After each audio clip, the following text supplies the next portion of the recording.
Hello guys, you guys got very big rams. I hope you don't get it from where I'm suspecting. Do you think you're the only one who knows where all the good news come from?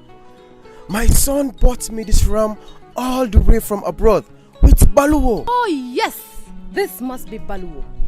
Me too, my daughter just bought one for me through Baloo. With Baloo, everything is possible. This Tabaski, you can buy RAM for your family using the trusted Baloo. Just log on to the www.baloo.com website or download the app. You can buy RAM, otherwise foodstuffs such as rice, sugar, cooking oil, and much more for your family this Tabaski. Baloo, better than sending money.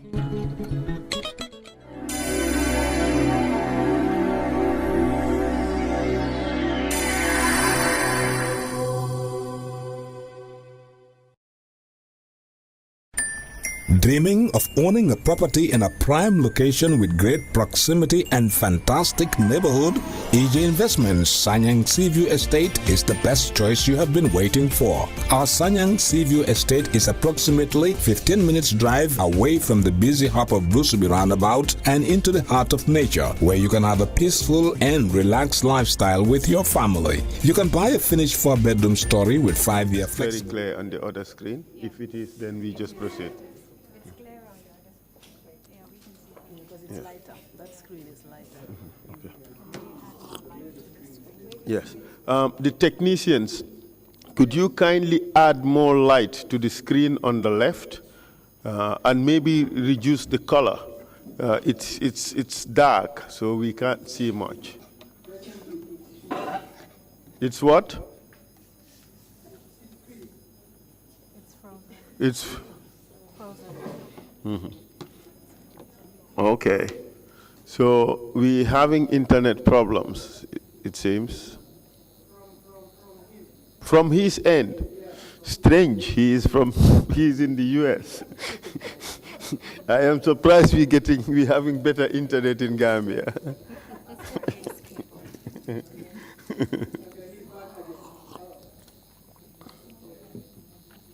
Could somebody walk on this screen that I'm looking at? Increase the light and maybe reduce the color. Thank you. In the meantime, can you hear me, Mr. Witness? Mr. Chair. It's breaking. It's getting better. Just a little more light. Yes, that's fine. Thank you. Mr. Witness, can you hear me now? Mr. Chair, I think we're still having internet problems.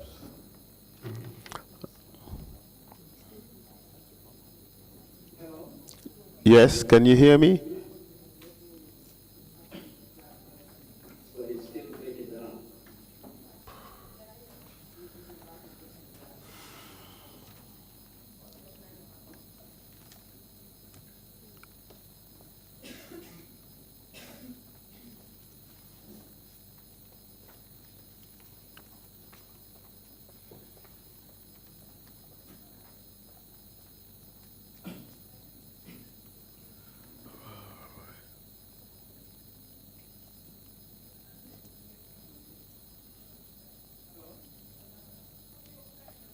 Hello, can you hear me?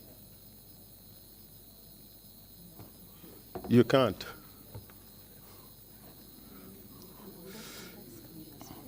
You appear slimmer. The screen makes you appear slimmer, and on this one it makes you flat. Yes. Hello? Hello? Hello, Mr. Witness, can you hear me?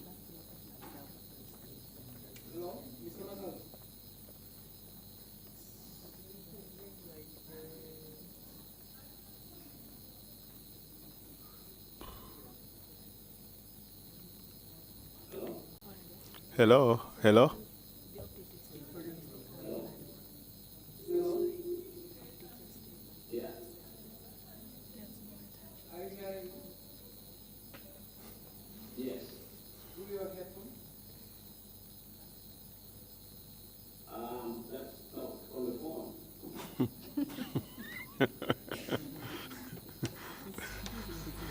Hello? Hello, Mr. Makalo?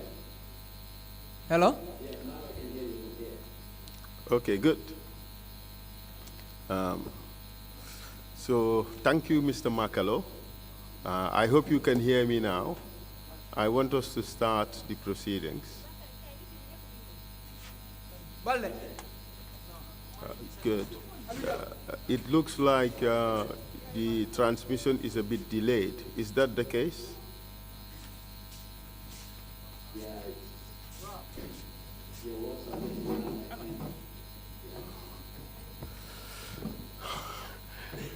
Is it possible for you to proceed under those circumstances?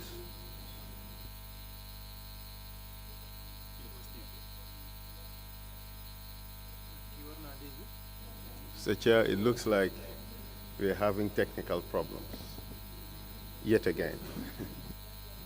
But this time round, apparently the problem is at the other end. I'm glad I haven't called the meeting to order yet. So if we can continue to see, can solve the problem, that's fine. Otherwise, you will tell us what the alternative is. In fact, the echo has come again. It looks like I was hearing what you were saying twice.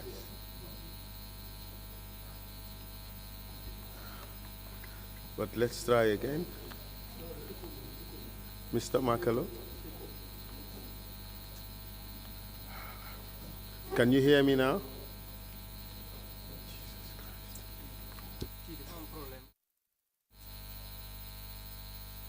Mr. Chair, we don't have much time for this witness. Can you please use your mobile phone to do the same thing? We have only 2 hours allocated, Yeah, assigned to this witness. We now have 1 hour 50 minutes, and this technical problem seems to be persisting. Okay. We have another witness lined up for this afternoon. It seems that your internet service is too slow, because I'm seeing that sometimes... No, it's not possible to bring the witness forward.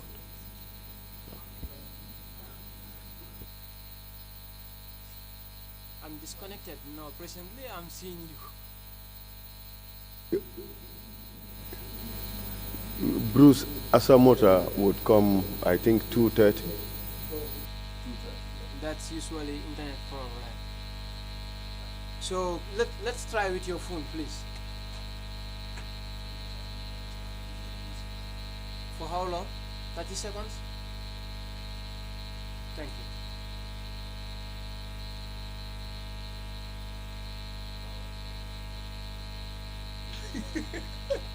Dapat gis sa jóg rek muy xool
Dreaming of owning a property in a prime location with great proximity and fantastic neighborhood?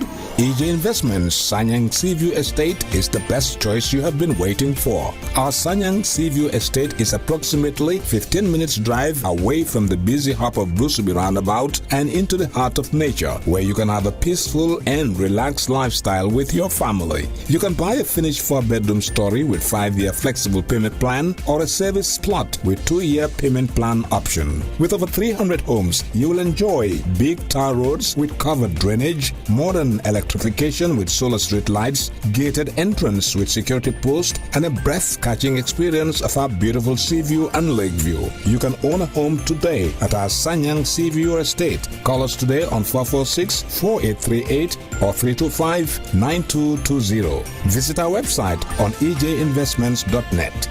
EJ Investments, first in property. All right. Honey, did you remind him that the last time he sent the money, it was not enough to buy all the provisions? Oh, sorry, I forgot to tell him. Are you guys talking about money transfer to buy provisions? Yes. But don't you know about Baloo? Baloo? What is Baloo? Baloo is a service that your son can use to send provisions directly to you guys from the shop. And you don't have to worry about the exchange rate. Tell me how Baloo works. It's very simple. Just log on to baluo.com and shop, or download the app on your phone. You can shop on the website or using the app to buy online basic products for your family and friends. With Baloo, you decide what your money is spent on. Your money, your choice. Buy online products for your family and friends in the Gambia, Senegal, Nigeria or Mali. Baloo, better than sending money. Stewart & Co. Solicitors, a legal excellence firm in London that can help you with all aspects of your legal work. If you are looking at immigrating to the United Kingdom, Stewart & Co. can help you to set up business, buy houses in the UK, and will deal with all your legal works from start to finish. For all your general immigration work, we can help you with that as well. If you're applying for any form of visa, whether student visas, settlement visas, marriage visas, or a child wanting to come. Thank you. Good. Mr. Yes. Sorry, from my control room at QCell, let me alert them to get in. Okay. All right. Thank you.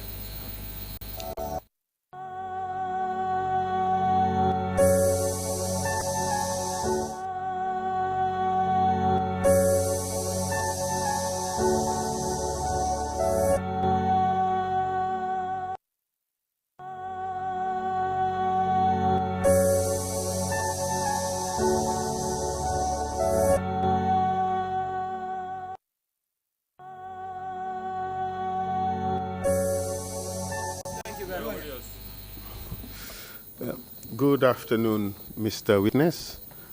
Welcome to the TRRC. We understand that, first of all, I should thank you really for your willingness to appear and testify before the Commission. We understand that you have to bend over backwards to accommodate us because you have a medical appointment for later today. So thank you for taking the time to appear before the Commission. Unfortunately, we haven't met before, and I haven't spoken to you before your appearance before the Commission today. So I could not inform you of certain ground rules. But first of all, we would ask you to make an affirmation to speak the truth. And as we proceed through your testimony, which I would lead through questioning, we would want you to listen carefully to the questions, allow for 3 seconds or a brief pause between our statements so that our speeches would not overlap. And if you do not understand the question, ask me to repeat it. And make sure you speak into the microphone so that we can hear what you have to say. Understood? Yes, I do. And do kindly speak up, please, so that we can hear what you say. Yes, I do. Thank you. And kindly repeat after me. Okay. I state your name. Say I state your name. I, Sulayman Makalo, Hereby affirm hereby affirm that I will speak the truth, that I will speak the truth, the whole truth, and nothing but the truth. And nothing but the truth. Thank you very much, Mr. Makalo. What are your full names? My name is Sulayman Makalo. Kindly give us a brief summary of your educational background. Went to school in Kerpate, called the village, that's in the central Libel district, from 1986-92. I then briefly went to ICE High School for a couple of months, I think 3 months, and then to Muslim Senior Secondary School until 1998, when I graduated with WAG, WASC or WAG they call it. I briefly did, a few journalism courses, at the UNESCO program. Right. Then when I traveled to the United States, I, did my bachelor's in communications, and then another bachelor's in African history, and I am doing my master's program in conflict resolution and mediation. Thank you which very I much. should be graduating in a couple of months. Wonderful. Best of luck in your pursuit of higher education. And what is your date of birth, if I may ask? I was born on July 26, 1978. Where were you born? I was born in a village called Kerviran in the lower Badibu district, in the North Bank division. I think now it's called the North Bank region. Where did you start your journalism career? I started with the Independent until it's closed down. Kindly tell us when you joined the Independent. I joined the Independent shortly after it hits the street. I think 2 weeks after it started publication, something like that. I can't remember the exact date. Do you remember the year in which it started operations? It was in July 1999. I can't remember the exact date that I went there, but it was in July 1999. And what position did you hold at the Independent when you joined in 1999? I started as a freelance reporter. Can you tell us about the organizational structure of the management of the when you joined soon after it started in July 1999? Well, the Independent was owned by two people, Baba Gale Jallo and Alaji Yoro Jallo. Baba Gale Jallo was the editor-in-chief, and Alaji Yoro Jallo was the managing editor. And they were also the owners of this paper. Is that what you suggested? Yes. Can you recall who are the other staff members of the Independent at the time you joined? So when I joined, it was Baba Gale Jallo, Alaji Yoro Jallo, my former classmate, NB Dafe. In the computer room, you have, I think, the lead what's it called again? Aina Sherry, I think it's the name. Aina Sherry. Then you have Yamunda Fai, Ole Matumane, and Alimatu Jalo. Alimatu is now married to Baba Gali Jalo. I think these were the people I can fully remember who were the staff. The Independent, do you recall what philosophy guided its operations as a newspaper during that time? Well, when the Independent came out on July 5th, 1999, they had the first publication, they have a huge, headline, "We are not at war." So, their view was that they're not waging war against any person or institution. And I remember the first editorial, they indicated that, they did not embark on the adventure to start a fight, with any person, and that they have no grudge or hidden agenda against anybody. Like any patriotic Gambian, their mission was clear and simple, like advancing, the cause of our country. So their editorial policy was to report the truth without fear or favor, affection or ill will, within the context of our collective national aspiration. So basically, that was it. That was the declaration that they made in their maiden publication. Editorial, yes. Yes, but was this position shared by the government at the time? Not at all. Not at all. Actually, I think if I can recall, I haven't joined yet, at the time, but like 4 days, I think, after the Independent hit the market, they suffered their first arrest. So obviously, the government didn't share that declaration. Can you tell us about that arrest? Who was involved? It was NB Daffy. I think, if I can remember, the immigration officials were, embarked on a raid on differently able people, that were begging in the streets. And I remember NB Daffy, I told you he was my classmate, so we had good rapport. Went to the Bundung police station to seek,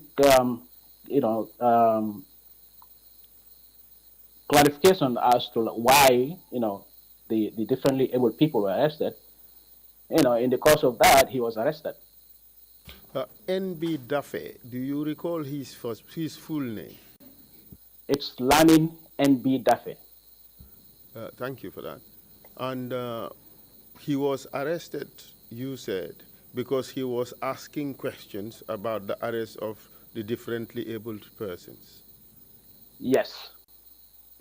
And what was the duration of his detention at Bundung police station? He was briefly detained. I think 3 to 4 hours, not that long, And was he given a reason for his arrest? No. Do you know whether anything else happened to him other than the fact that he was arrested? Not that I can recall, during that arrest.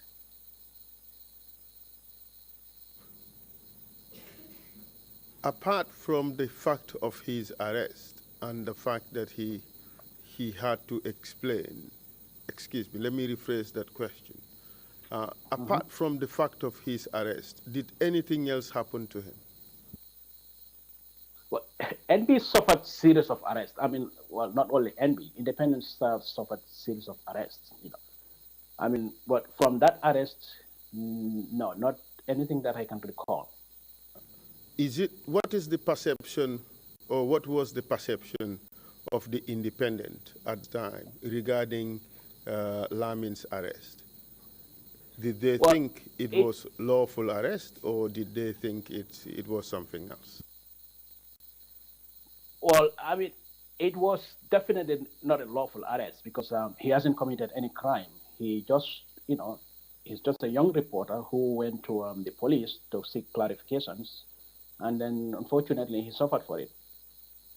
But I mean, like that arrest, marks the beginning of a carefully, orchestrated program of harassment and victimization of the Independent. So I mean, NB's arrest was the beginning, but of a carefully, orchestrated, program of harassment towards the Independent.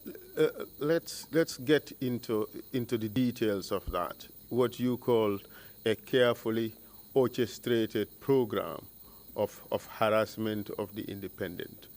What happened soon after Lamin's arrest? Could you tell us, please? Well, yes, like I think 2 weeks after Lamin's arrest, the Independent received an order from the Justice Department, Department of Justice, to cease publication.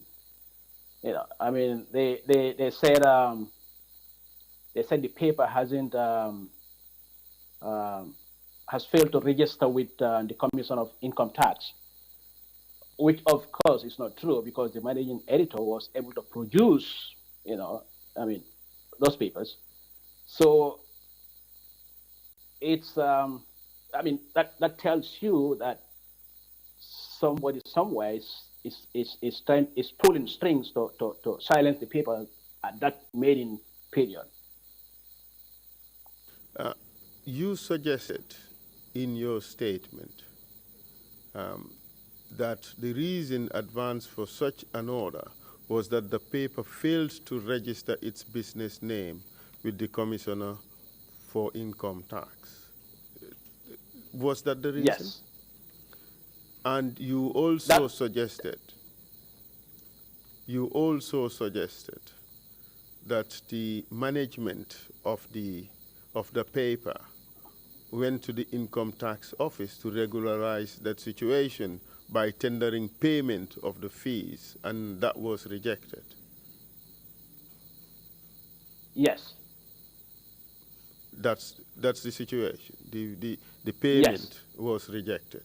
Could you tell us why you think it was rejected? I mean, the reasons is obviously clear. They probably get an order from, like they call it, quote unquote, above. Not to receive it. So it was definitely, like I said, somebody somewhere was pulling the strings to cleanse the paper at that maiden age. So the only reason they refuse, if the paper is not registered, if the paper is not.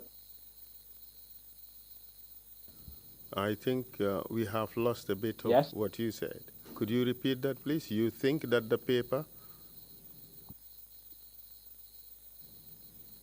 What I was saying is that if the paper did not regularize, its business name, legally it's not supposed to operate. So the fact that they refuse those payments, like telling them they're not going to operate. That's what I meant. I understand what you said, but you can also understand that journalism should be practiced within a particular legal framework. Do you agree? Can you repeat that, please? I say the trade of journalism should be practiced within a particular regulated legal framework. There has to be laws which govern what is done and how it is to be done, correct? Yes. And your view is that or the environment was that there has to be a registration of the business name? Well, I mean, it's first it's a business, and then the journalism part is it's different from it. I'm talking about the business. Because we all know legally. I'm referring to the business. Yes. Yes. A business name ought to have been registered, correct? Yeah. And that was not done. That's what they said. Yes, it wasn't done. But was it true that the business name was not registered? Well, I wasn't, privy to because that I was not part of the management, but I know the managing editor, tried to regularize it, but they refused payment. That was clear to me. Okay. So your view, therefore, is that the refusal of government at the time to accept regularization of that error was intended to prevent the paper from continuing its operations. That was our belief. And you thought at the time that that was wrong. Yes. And in your book, that was part of the government's strategy of harassing the newspaper and the personnel working there. Well, it is. I mean, because the fact that they refused the payment, it's a very clear signal. If a business doesn't regularize, doesn't want to do so, you let the person do so. But the fact that they refused the payment was a signal that, they don't want the business to operate. But was payment subsequently accepted? Yes. And was the business later regularized? Yes. And what happened after that, after the regularization? All the problems are now gone. What happened after that? Actually, probably the beginning of the problems, because that happened. No, actually, before even like it was, when it's accepted on July 30th, July 30th, the NIA raided the offices, the paper. So, and arrested. I wasn't at the office then, but Lamin NB Dafe was there.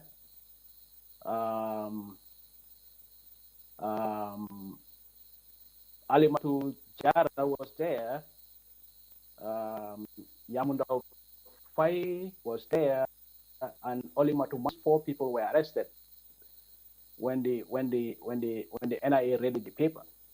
That was July 31st. So, the independent resuming publication was beginning of the paper's problem. Okay, let's try to get this clear. At what stage did the regularization occur? Did it occur before the raid on 30 July, or did it occur subsequently?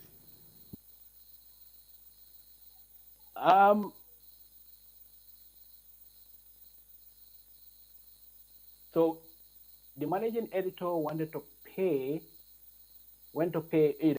The payment was rejected. No, the raid happened before the regularization. Okay. So is this the case? In spite of the order to stop operations, the independent continued to operate. Is that the case? Yes. Yes. And that would have been unlawful, wouldn't it? Yes. So the raid on the independent at that time was to implement the order of cessation of operations that was handed down to them, which they were deliberately flouting. Yes, so to say, yes. So, in your book, would you consider that raid as harassment or legitimate law enforcement? Well, it is harassment because, I mean, the payment was rejected on July the 27th, and the paper was raided on July 30th. So obviously they have a motive. If not, the payment would have been accepted on the day it was made. But you would still So accept it was that. Are you done? Would you accept? It was definitely harassment. Okay, in your book it is harassment. We would not argue over the point. I'll just simply leave it and move on. The commission would make its own assessment as to whether this was lawful law enforcement or was it harassment. Because you also have to understand that newspapers, like every other business, would have to operate under a particular legal framework, and that regardless of the importance of what one does, one has to also operate within the framework of the law and not just deliberately foul the law, because you just do not accept a decision that has been made. But that is for some other time. Let's move on. As part of that raid, did anything happen to the senior officers of the Independent? Yes. I think a day or two later, on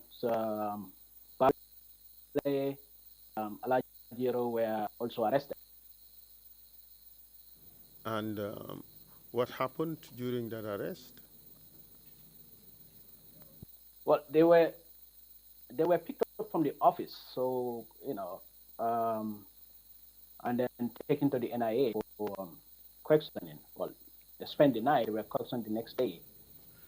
And just a day before that, on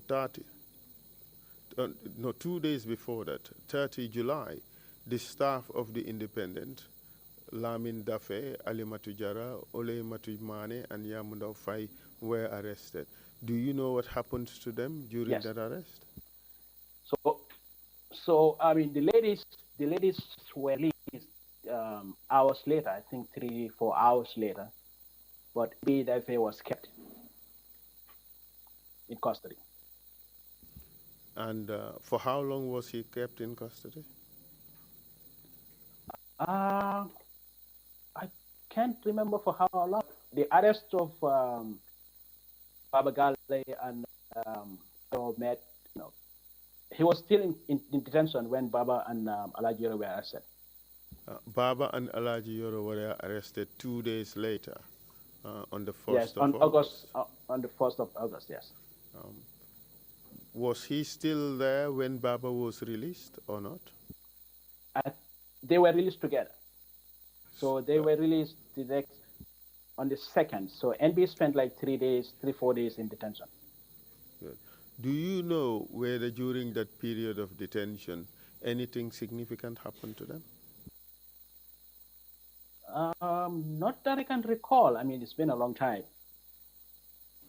Were any orders given to them? Oh yeah, I mean, let me think. I think. Was anything said to them regarding the publication or the continued publication of the paper?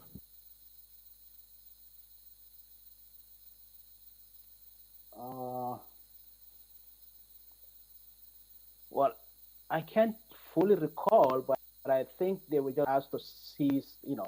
They were told that they were arrested and detained because they don't have the legally required documents to create the paper. But unfortunately for them, the editors were able to produce those papers.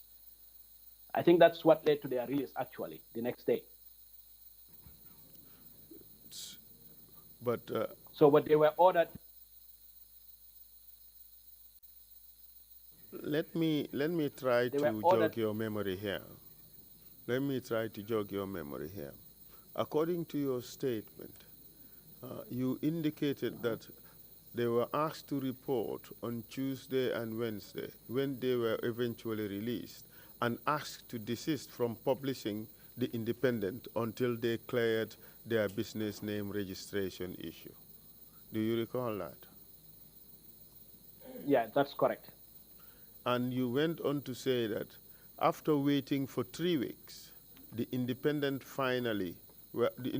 was finally given clearance to proceed with registering its business name with the Commissioner for Income Tax and thus resume publication on August 20. Staff members continued to fear, however, that the harassment might resume. Does that represent what you said? So it was only after 3 weeks that they were able to regularize the situation. That's correct. But during that hiatus, during that 3 weeks period, did the Independent continue to publish, or it just desisted from publishing and waited until the situation's been regularized? Well, it waited until the situation was regular. And then did anything else happen to the paper for the rest of that year, 1999? Yes, I can't fully remember. I think December that Baba Gale and Alaji Yoro and Lamin NB Dafe were arrested. And if I can remember, they reported that Jammeh was got married to some lady in Sintate village, I think. So they were arrested because of that story. But the story, like, they didn't specifically say that Jammeh got married. They just asked a question. A new wife for Jammeh, with a question mark. Yes. They were arrested because of that. Was the information conveyed in the paper true, or was it just a question that was thrown to the public? Well, in the field of prison, obviously we always try to write. Be sure of writing before we put pen on paper. But under those circumstances, I believe they were clarifying the information that they got, and they weren't able to. So that's what they put it in a question. Asking just for people to relevant authorities or whoever was concerned to address the issue. So they were not saying Jammeh got married to a lady. They were asking a question. And in your book, you believe that it was unfair that they were arrested for that article? Well, I know for sure they, very information. I was there. They did everything. They tried to get information from almost everybody that is concerned. So it was definitely unfair because tight-lipped on the issue. And were they charged with any offenses?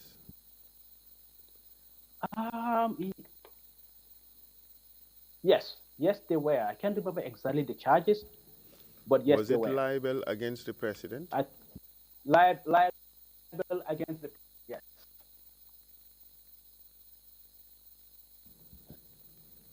What's libel your answer? Could you say again? It was libel against the president.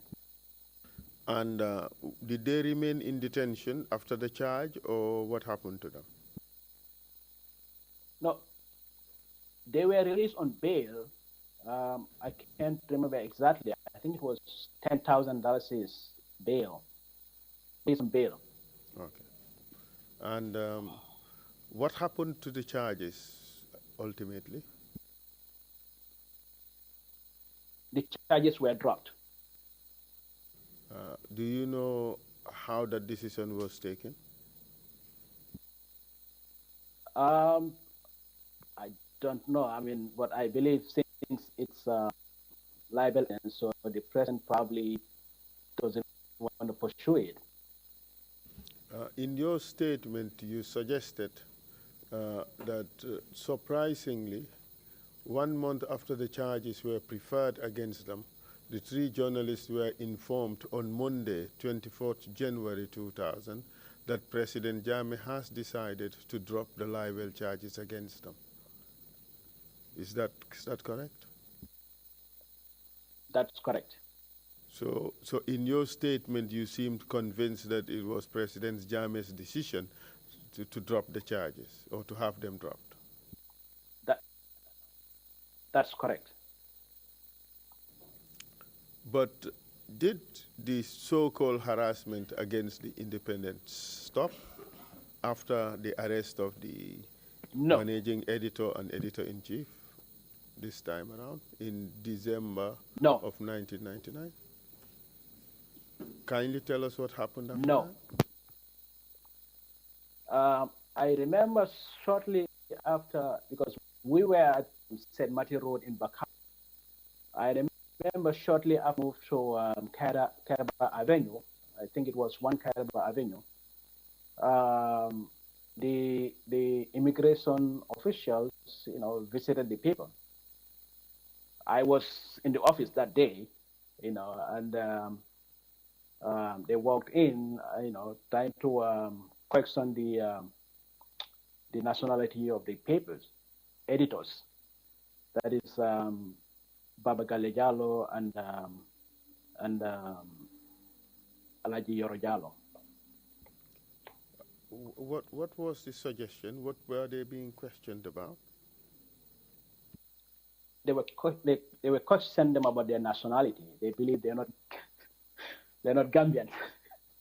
I know you find it funny, and obviously Baba is light-skinned, but to suggest that he's not Gambian is something else. And so how did you at the Independent receive that information at the time? I mean, it was just another strategy of harassing them. I mean, obviously, we all know Baba and Yoro are Gambians. I mean, like, they were born, their fathers were born in the Gambia, do you know how they managed to get out of that situation? Repeat that? Do you know how Baba and Alaji Yoro were able to get out of that situation? Well, they had to produce their identification, national identification. So they had to produce papers to prove their nationality? Yes. And this event happened, do you recall the date? It's sometime in 2000. Early, mid, or late 2000? It was mid. I think it was in June. Okay. Thank you. Yeah, sometime in June 2000. Okay, thank you very much. But soon after that, did anything else happen to the paper? Soon after the visit demanding proof of the citizenship of Baba and Alaji Yoro, did anything else happen to the paper? Yes, I mean, shortly after that, shortly after this, the first anniversary, I think it was in July. The NIA, well, people supposedly from the office of the president, we all know where the NIA is, visited the paper and then arrested Baba Galejalo and Alaji Mbai. Who is this Alajimbai you're referring to? Alajimbai was a reporter with the Independent. And what happened after they were arrested? Were taken to the serious crime unit. So the police did that arrest, not the NIA. Sorry, let me verify that. Let me correct that. So the police did that arrest, not the NIA. Okay, so they were taken to the serious crimes unit, where in Banjul or somewhere else? In Banjul. Do you know why they were arrested this time around? I remember the paper carried a story about a reported hunger strike at Mile 2 prisons. So and then also we carried an editorial, I think, if I can fully remember, on then Interior Minister Usman Baji. So we believe that the arrest was linked to either these two or one of the two. Do you know what they were informed about at the time of arrest?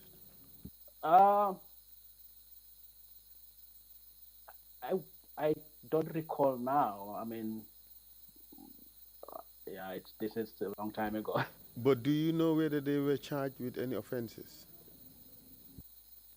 I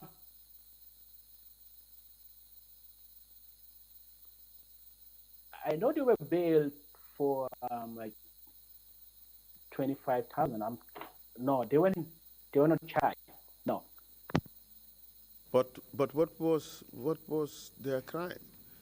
Just simply publishing an article that there are allegations of hunger strike at Mile 2 prison? That was the crime? Well, supposedly that's what they said. So in a sense, if the regime is not happy about a particular publication, they would arrest the newspaper, the editors of the newspaper. Was that the situation?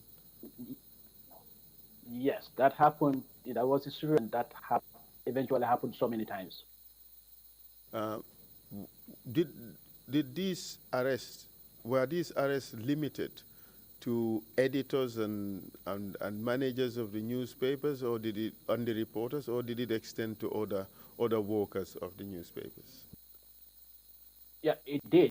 It did. Actually, it did extend to reporters and freelance reporters.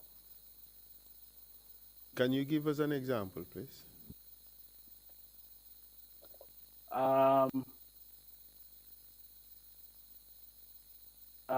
There was this freelance reporter, I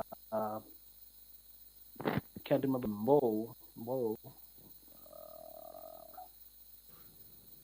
Saliumbo, I think yes, that's the please, name, go ahead. Saliumbo. Tell us about him. Yes, Saliumbo was he was a freelance reporter. Actually, he was harassed. He was visited by the police at his house, and then he was. Do you know at what time the police visited his house?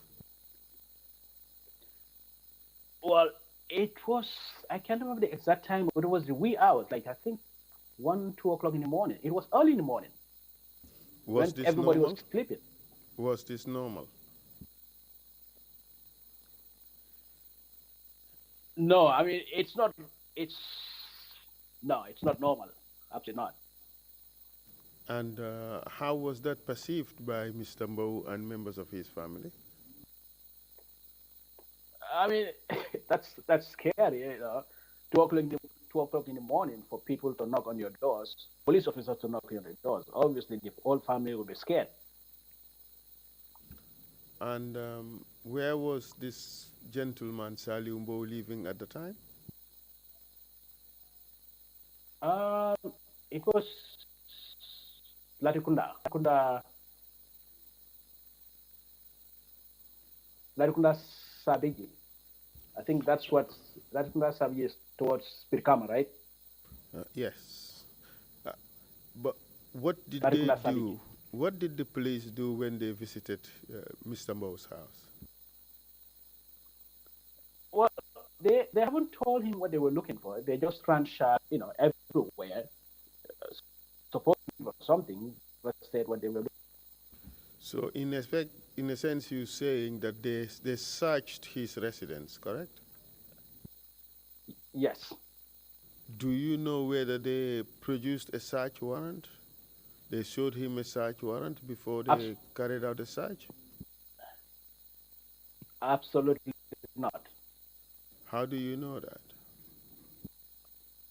I mean, the reporter was our reporter. He came, he reported back. I mean, if he was issued a, we will either see a copy or he will tell us verbally. So, in a sense, you're saying that the police visited this person's house at 2 a.m., that's an ungodly hour, and also searched his premises without even producing a search warrant. That's your testimony, yes. Right? Yes. After this, well, how was this viewed by the management of the Independent? What happened to Mr. Mbow? How was this viewed?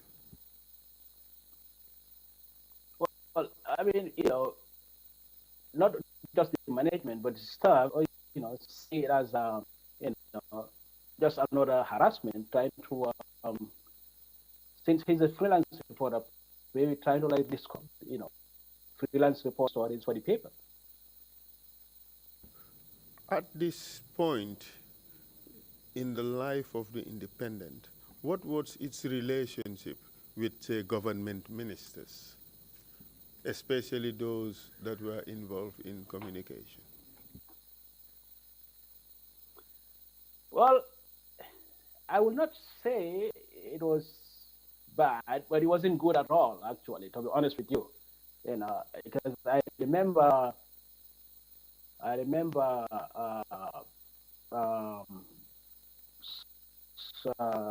Sajo, I think he was the government spokesperson. I can't remember. Who is this Sajo Jallo you're talking about? He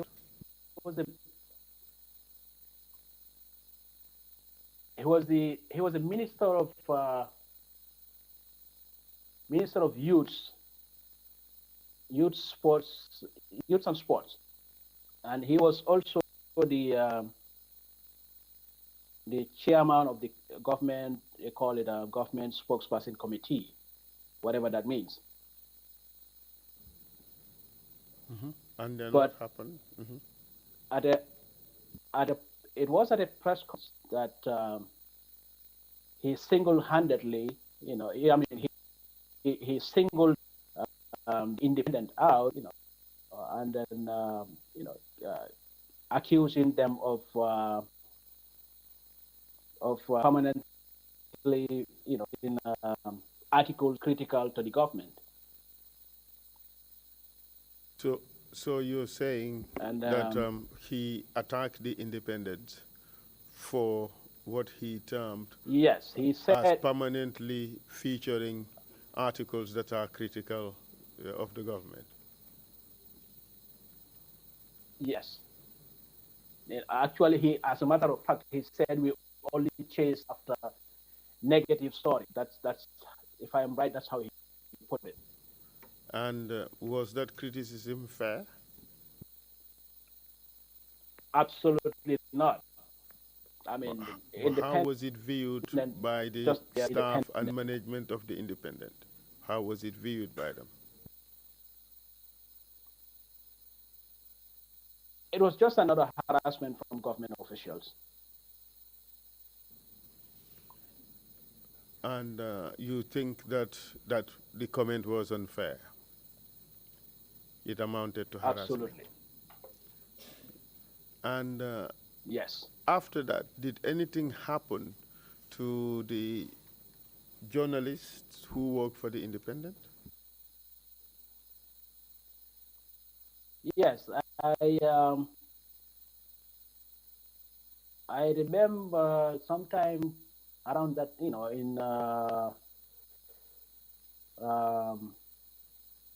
shortly after Jallo did that, I think there was a by-elections. I remember when the MP for Central Badibu and Kiang, I think West or something like that, they died in the car accident. So there was a by-election campaign. Alkinki say Alkinki Sanyang was covering the not Kiang West, sorry, Kiang East. Kiang East. Say Alkinki represented the paper to cover the by-election campaigns, and Lamin Diba was in Central Badibu. So Alkinki was both were attacked actually, by the APRC. And do you know why they were attacked? Well, I mean, our guests or ours that they're from the independent, and independent was considered, critical to the government, and opposition paper for that matter.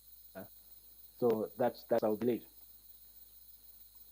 Do you know what, if anything, happened to them when they were attacked?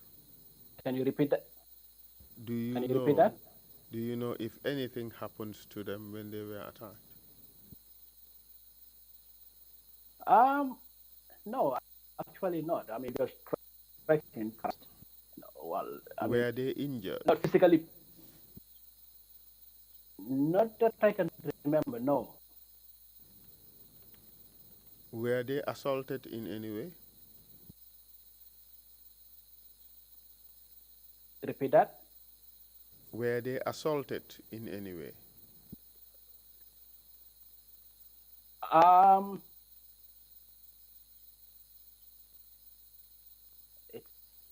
I can't fully remember, but But what do you understand okay. the word attack to mean in this context? What was done to them during this period? I mean, yes. I mean, you can't assault somebody without beating the person. So yeah, they were assaulted. Your testimony is that they were assaulted. Is that what you're saying? Yes. Do you know whether they suffered any injuries? Not that I can remember. How about their equipment? Did anything happen to their equipment? To be honest with you, I can't remember. Yeah. I know this is a long time ago. This incident happened in March 2001, correct?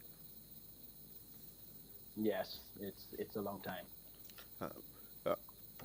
Soon after that, there was another incident involving an independent journalist at the military barracks. Do you recall that? Yes, I do. Can you tell us about it? It was Omar Ba, actually. Omar Ba was our court reporter. He was assigned to cover the court martial proceedings in Yundumba, and then where he was attacked, brutally assaulted, actually, by one Jallo, one Fulo Jallo, Lance Corporal Fulo Jallo. And what happened during that attack? I mean, he was assaulted. I think actually physically. I think his notebook and recorders were seized, and then him. Yeah. Now, in your statement, you said that the Independence Court reporter Omar Ba, assigned to cover ongoing court-martial proceedings of Lieutenant Landing Sane at the Union Barracks, was severely beaten by a group of soldiers at the barracks on Thursday, 15 July 2001. Mr. Ba was brutally assaulted and subjected to torture by some soldiers allegedly led by one Lance Corporal Fulo Jallo. Fulo Jallo, yes. Is that correct? That's correct. So in a sense you were saying he was assaulted by a group of soldiers, correct? Yes. So it was not just Lance Corporal Fulo Not just Jallo, one. not just one person, but several other people, right? Yes. You said Yes. he was also tortured. Could you explain what this torture entailed, if you know? Well, after he was attacked, he was detained for several hours. So during that process, he reported to us that he was, I don't know like what kind of torture was made on him, but he reported back to us that torture. Okay. That same year, 2001, did anything else happen to any of your other reporters?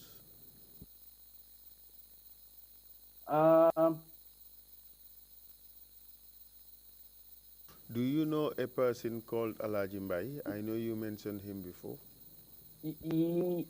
Yes, Alaji Mbai. Alaji Mbai was arrested. Yes, Alaji arrested. Do I you think it was recall in when it occurred? July. I think it July was in of July. which year? Yes. July of which year? July of 2001. And can you tell us about the circumstances of that arrest?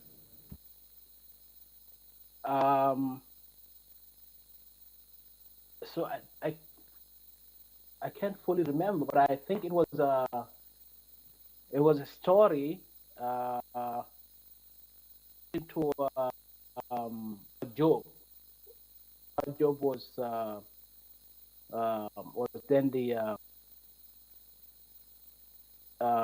majority leader of the National Assembly. So I can't fully remember the story, but I know it's a story related to Baba Job. Let me just jog your memory a bit. In your statement, you indicated that on 18 July 2001, Bai was invited for questioning regarding a story published in The Independent on May 9, July 2001, in which an ex-APRC militant vowed to expose the majority leader at the National Assembly, Baba Job, in an international court. Yes, that's correct. So the issue was about the activities of the majority leader, Mr. Baba Job, which were to be exposed in an international court. Yes. And can you tell us where the arrest was conducted? Bai was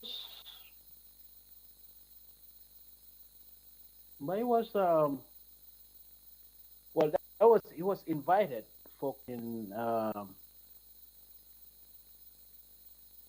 was invited for questioning at NIA at that time.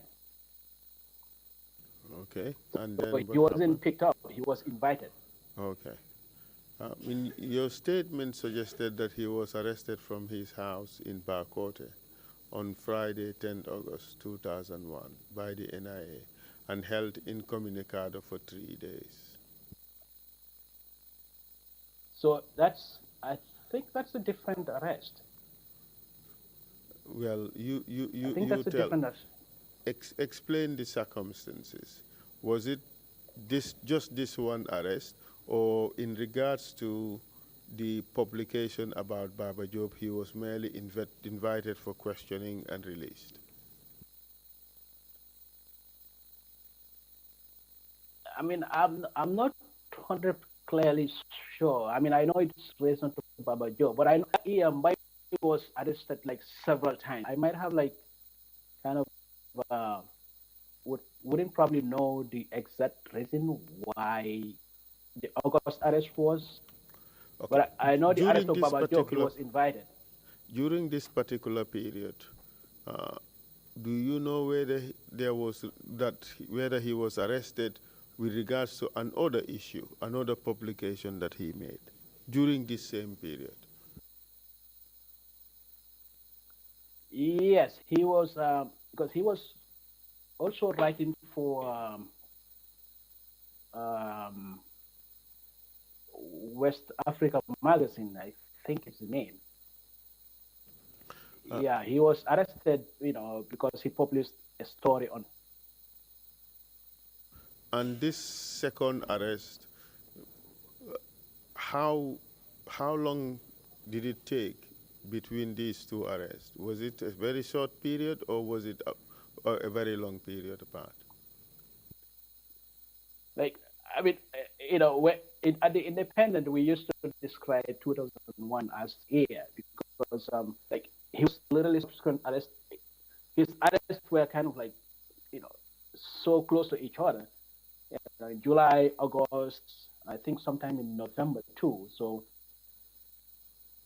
yeah, that was his year actually.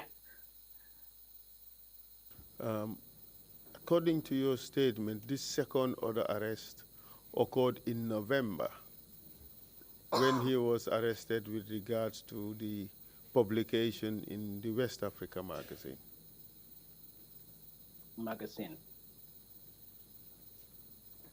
Yes. According to your statement, this arrest was in November. And the arrest with regards to the Baba Job issue was in July rather. Yes, the Baba Job arrest was in July. He was also arrested. I can't remember exactly why he was arrested at his house. And then he spent, I think, because he was arrested on a Thursday and was released on a Monday, 3 days in detention at the NIA. So that is different from the November arrest too. Okay. All right. So tell us about the November arrest. Did anything happen to him during that arrest? So the November arrest, that was the publication that a story that he filed for West Africa Magazine, and he was detained for a week. For a week. Did anything happen to him during that detention? He was tortured, of course. I remember he was. I think they used electric on him. Yes. And how do you know that? I mean, when he came out, you can visibly see that, tortured, and then he reported for us that what they did to him. And how was that viewed by other staff members of the Independent? Well, we knew right there that the regime is slowly going to an extreme end. They arrest detained for a few days with no torture. Now they started torturing, so they slowly in their way on harassment and of independence. Well, it looks like 2001 was a very difficult year for the Independent. How about 2002? Was it any different? No. Can you tell us about what happened to the paper and its staff during that year, 2002? 2002 was a little bit peaceful. I think we had like a couple of arrests, probably 2 or 3, not more than 2. But the one I can remember, I think, was Pa Usman Dabo. Can you tell us what happened to him? Reporter. What happened to him? Pa Usman was arrested. Pa Usman was arrested alongside Alaji Yorojalo for a story that the paper published about the vice president, Aissatou Njie Sedi, to have remarried to one Alpha Khan. I can't remember the name exactly, but to have remarried. Was that publication true? As far as you know? Well, as far as I know, no. I mean, I cannot So it definitely was fake verify. news. It was fake news. In Donald Trump's voice, yes. Well, in Jammeh's Gambia, if you make an untrue allegation about Jammeh getting married or any of his people getting married, you get arrested. The first one was about the Sintet lady. Correct? Right. And the second one was about Right. the vice president. Okay. So who were arrested on this occasion? You mentioned Pa Usman Dabo. Was anybody else arrested? Alaji Yorojalo. And what happened to them during this arrest? They were they were arrested on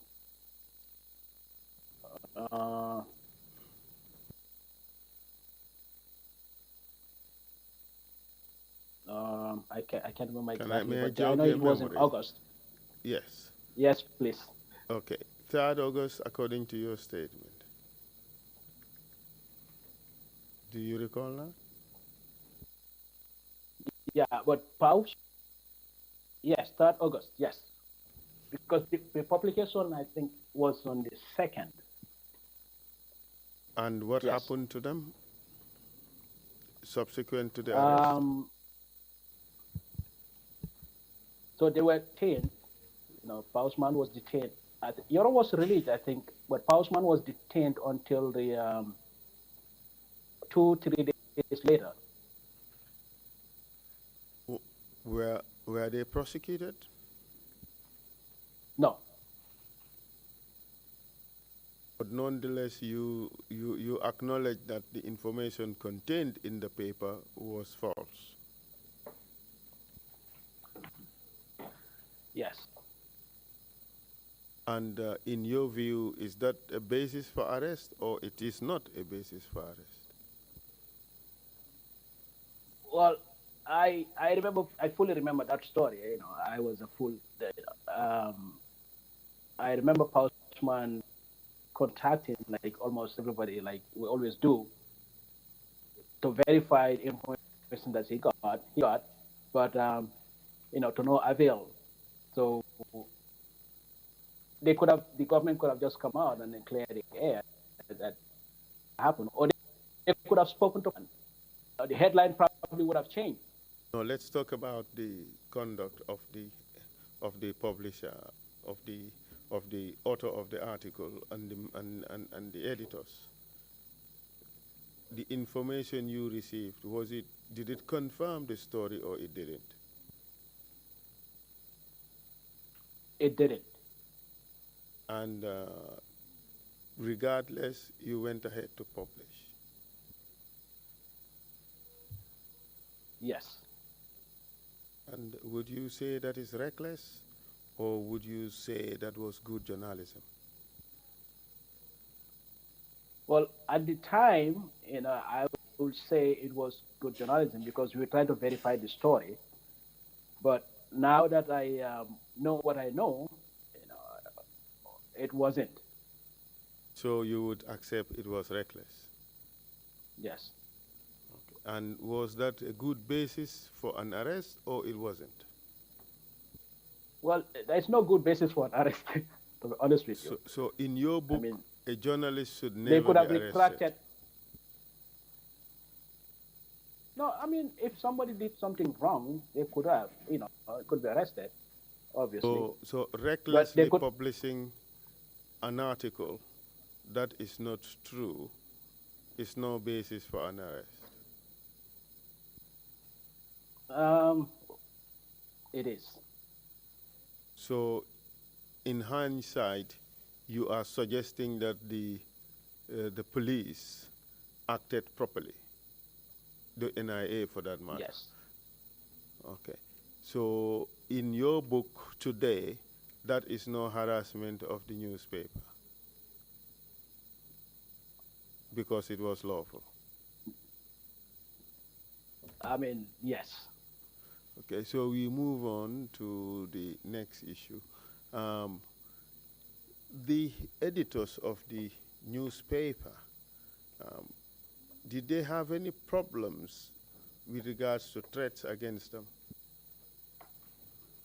Well, it's not only the editors, the entire staff of the paper have threats. I mean, we always receive threats. The editors, yes, they receive threats.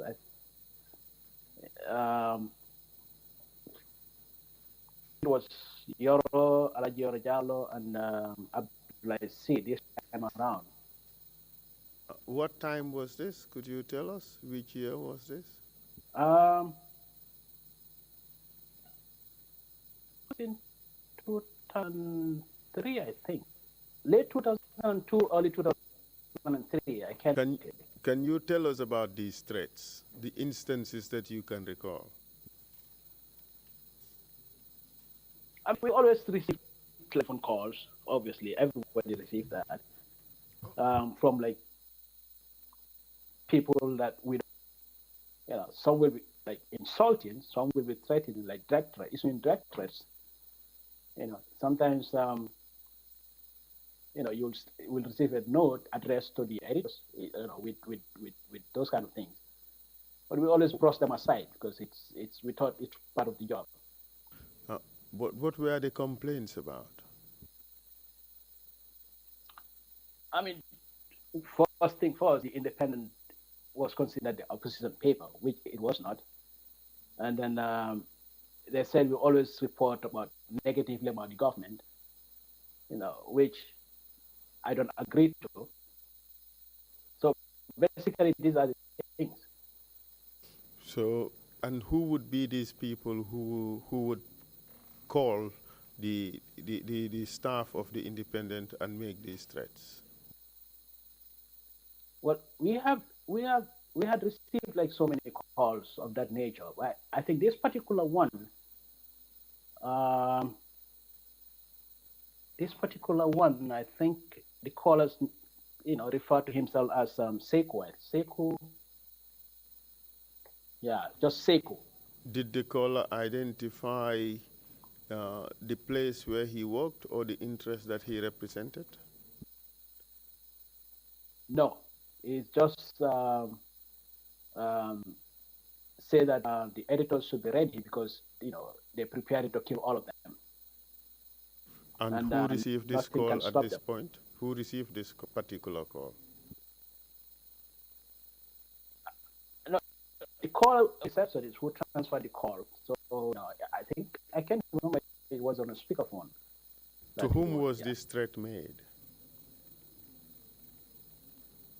Abdulaziz was the editor-in-chief then, and Alaji Yoro was still the managing editor. So the threat was Abdulaziz Yoro. But did the caller give an indication as to why he wanted these two people dead?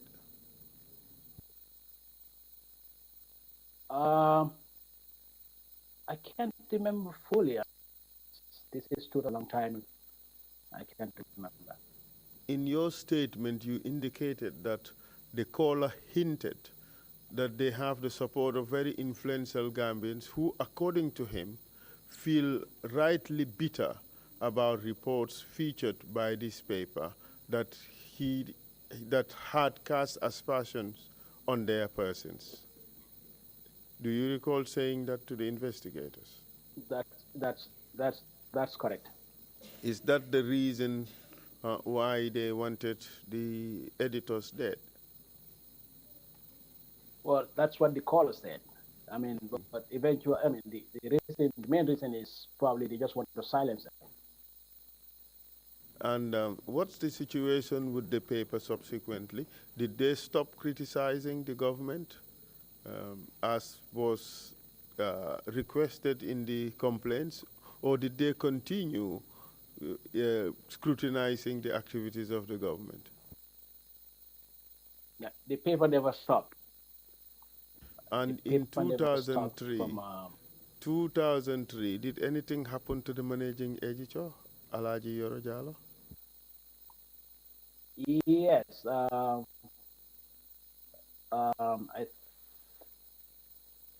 Yes, Yoro was picked up, by the NIA and question about. I think there was a football match between the Gambia and Senegal. Can't remember the month, but and then there was a class between. So the Independent reported that a fan of somewhere, at Amdalai. So Yoro was arrested. So in effect, you're saying that Yoro was arrested for reporting that a Gambian fan was killed after the football match between Gambia and Senegal, and the killing occurred in Karang at the border village. Yes, that was the story. Was the report factual? No. And he was arrested for making a false story. Yes. And the story was indeed false. Yes, no fan was killed. People were injured, but no fan was killed. And in your book, was that arrest lawful or it wasn't lawful? That was, the lawful.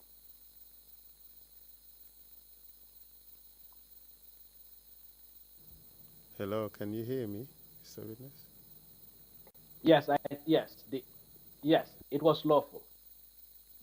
So this one is no harassment, according to your book?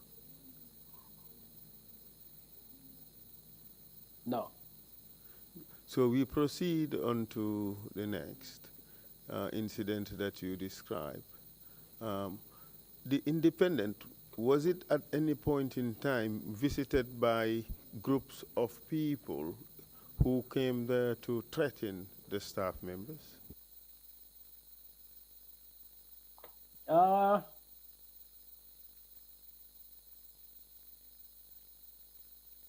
Yeah, I can't remember the date, but I think it was in. Well, you remember a Sunday in June 22nd? June, yeah, it was in June. Which year? June of which year? This was in 2003. Yes, so tell us about that visit. That I think it was like 9 or 10 men. They were in uniform. Uniforms from which service? From which service? Well, they were camouflage. So I may not know. I think it was National Guard or something like that. What happened when they came but in? It was a What happened when they came in? So they just they just came to it threatened the paper. Obviously, it was in relation to a story about on Kanil Yankuba. I can't remember the last name. He was a Kanilai commander, I think. Would it be Yankuba Baji? Implicated in Lieutenant Yankuba Baji, yes. He was allegedly paid funds, from Jammeh's farm, and he was arrested at dinner. So the paper report on that, and why the office was visited in that ungodly hours. What time? What time did they arrive?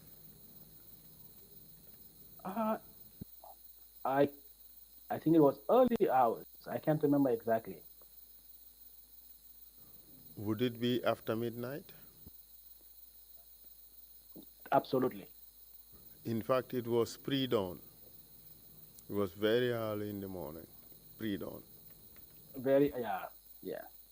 And what was the problem in that publication that they complained about? Repeat that. What was the problem in the publication they complained about?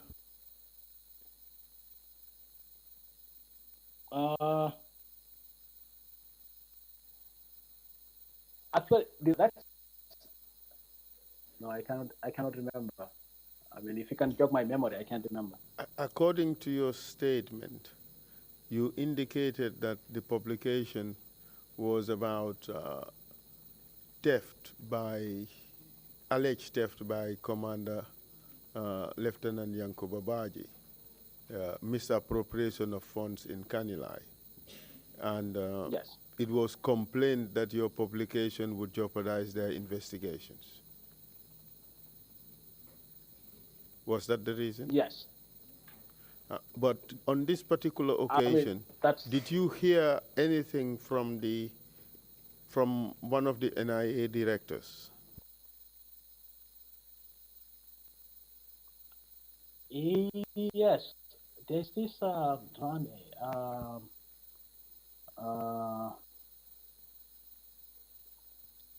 Drame. I can't remember the first name. What was his position? I think he was the director of operations or something like that. I think. Would the name Salmina Drame ring a bell? Yeah, Salmina Drame. You know, he you know, several occasions threatened Euro with you know, if he found the paper wanting like its editorial work. Could you repeat that, please? He threatened on several occasions, you know, of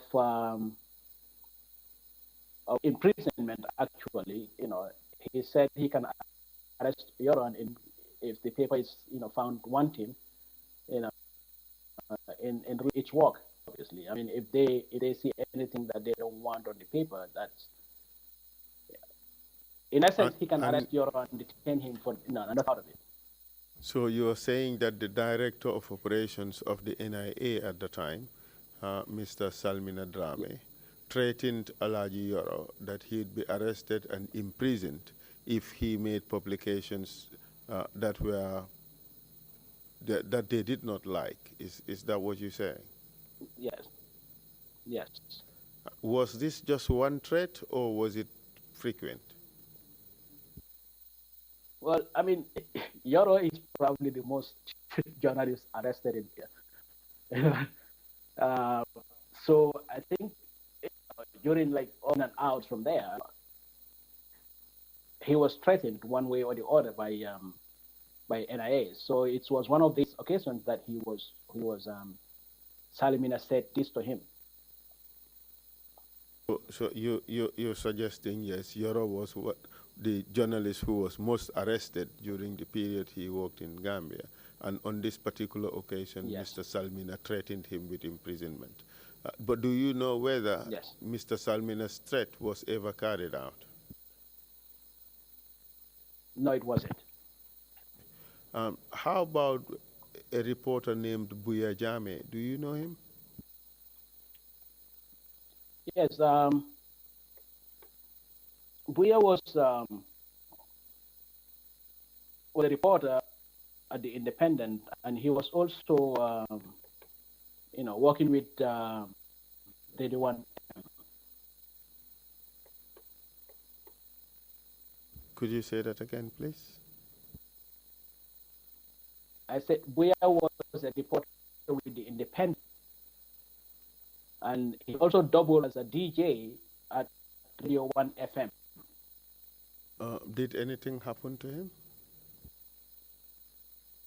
Yes, I mean, like 2 blocks from the office of the independent, the Taiwanese embassy, as PIU, police intervention officer stationed there. So Buya was, I don't know exactly what transpired, but he was asked by those officers there. Something is missing. There's a bit we did not hear. He was asked by what? Could you repeat what you just said? No, I said he was assaulted. Assaulted by these PI officers. By the PIU would be Police Intervention Unit, correct? Yes. Was he assaulted alone or with somebody else? He was alone. Do you know the reason for this assault? I can't recall.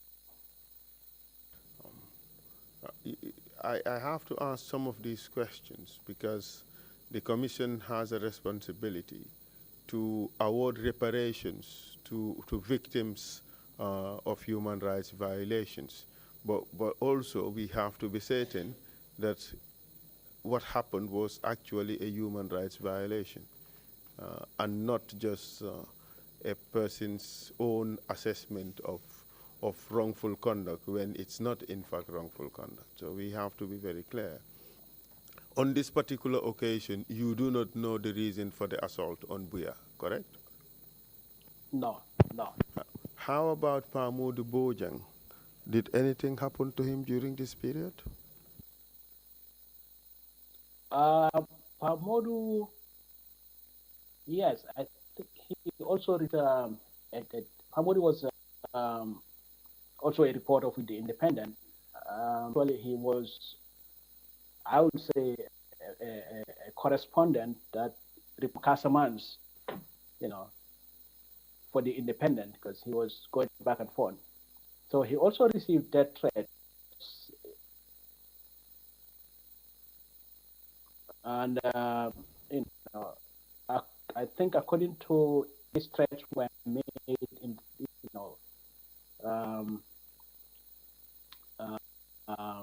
sense of police or something like that. I can't fully remember exactly. It's a long time. But as far as you know, he wasn't assaulted, he wasn't arrested. Yes. Now let's talk about Fatu Jaumane. Did anything happen to any members of your staff in relation to Fatu Jaumane? I remember we published an article, Fatu Jau. I still remember the headline, under the microscope. We published that sometime in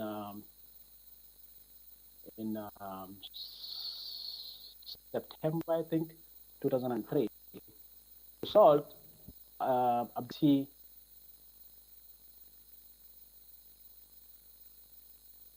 Abdullah C, the editor-in-chief, was arrested. But why was he arrested? For publishing an article with the headlines Jame under the microscope?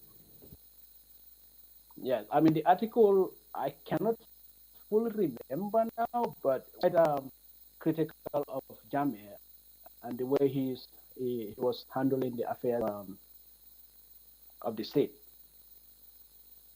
And what happened to Mr. C during that arrest? C was detained for, I think, 3 days because he was arrested, I think, and he spent the entire weekend there and got released Monday or Tuesday. So, yes. How about Fatu Jaumane? Did anything happen to her? No, Fatu was in the then. Could you say again? He was in the United States then. But the government found that article offensive. Is that the position? Yes. Did anything eventually happen to Fatu Jaumane? Fatu was eventually arrested. I can't remember the year though, but I know she was arrested when she visited Gambia. And then she was even charged, if I can remember. And what was the basis of her arrest when she visited Gambia, as far as you know? I remember the basis of her arrest with you. Would you say that her articles that were critical of Jame had anything to do with it? Well, Fatu, who was critical of the regime then. I mean, she wrote several articles that are critical, not only to but so those articles might have. You're breaking, Mr. Witness. We haven't heard some of what you just said. Could you repeat your statement, please? Could you repeat your answer? So I said Fatu Jaumane wrote several articles that were published by the Independent. And those articles were not only critical of Jame and but like government officials.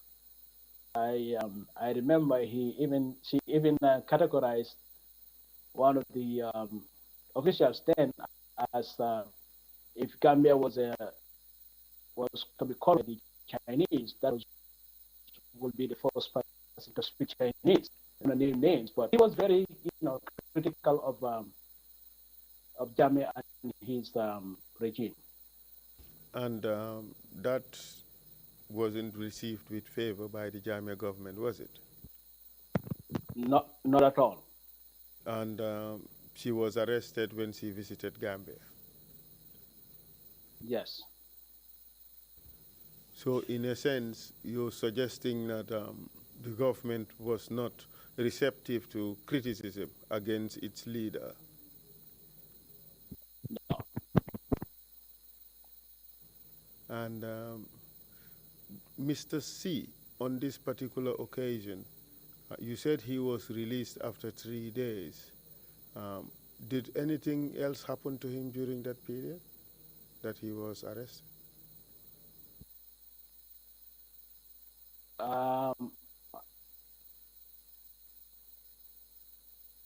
Do you know whether he was tortured? My memory, I can't. Do you know whether he was tortured?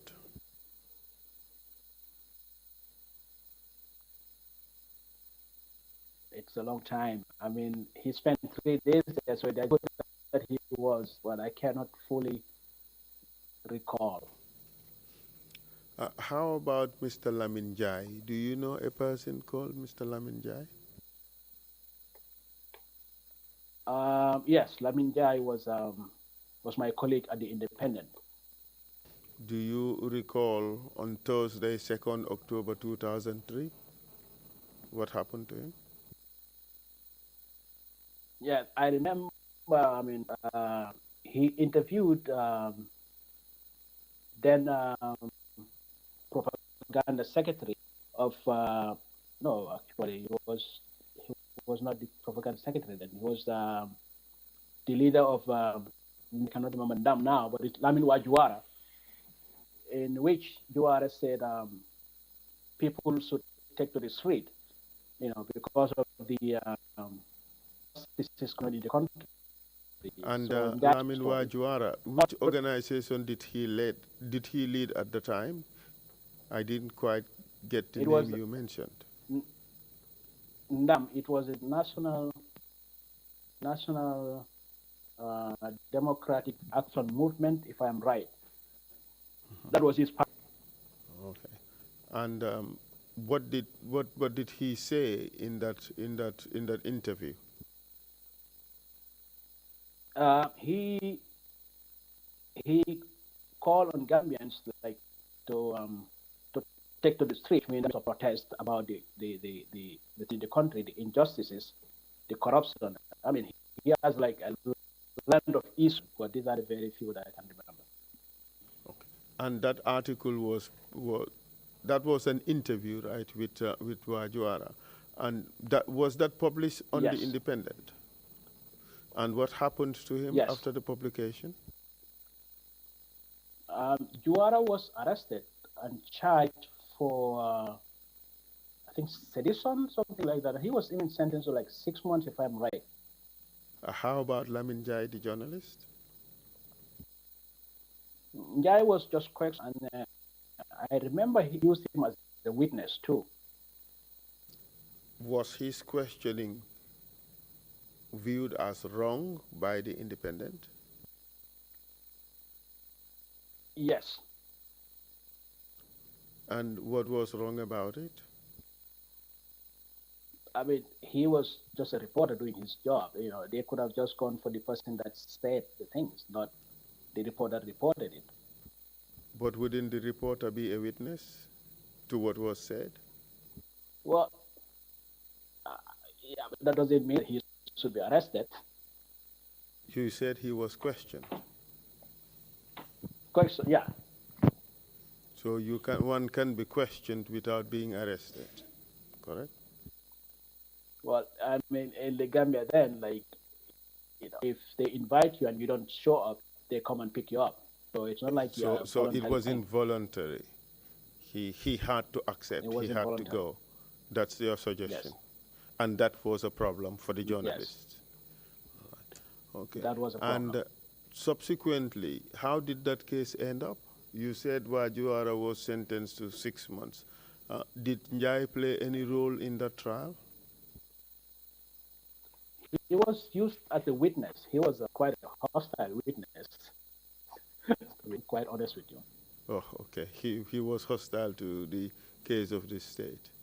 Okay. And how about Pa Malik Seka? Did anything happen to him after this incident involving Lamin Jai?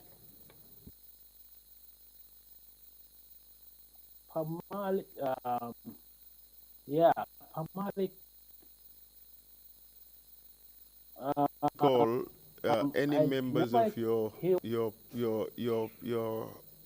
paper having altercations and problems with councillors, APRC councillors in Banjul?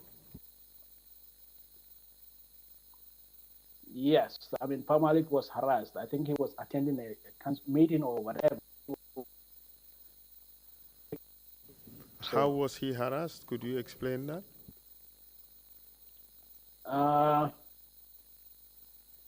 think his tape record was smart. Yes, it was seized from him, and then it was destroyed. So his property was destroyed, correct? Yes. Yes. Did he go to the police? Did he report the matter to the police?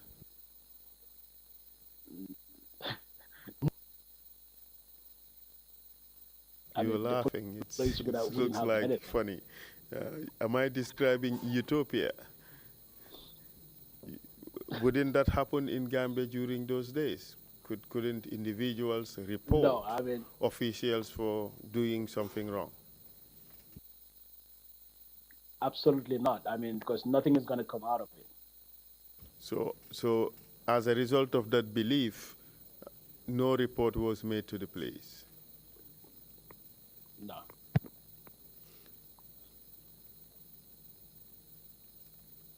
How about the Baba Job issue?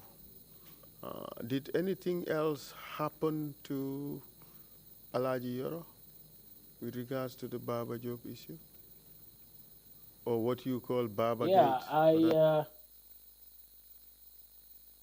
Because Baba Job was eventually he eventually fell apart with Jame, and he was arrested and tried for academic charges. But anyway, we call it like other independent. We ran some articles. I mean, Baba Gate scam. So could you repeat that? How did you call it? Could you repeat that? Could you repeat how? Baba Gate. Oh, Baba Gate scandal. That's what you said, right? Baba Gate scandal. Okay.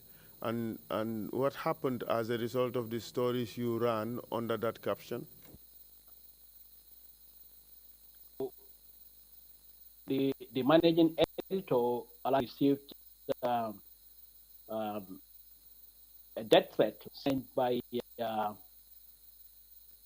people calling themselves boys. How were they calling themselves, the group that sent the threat letter? The Green Boys.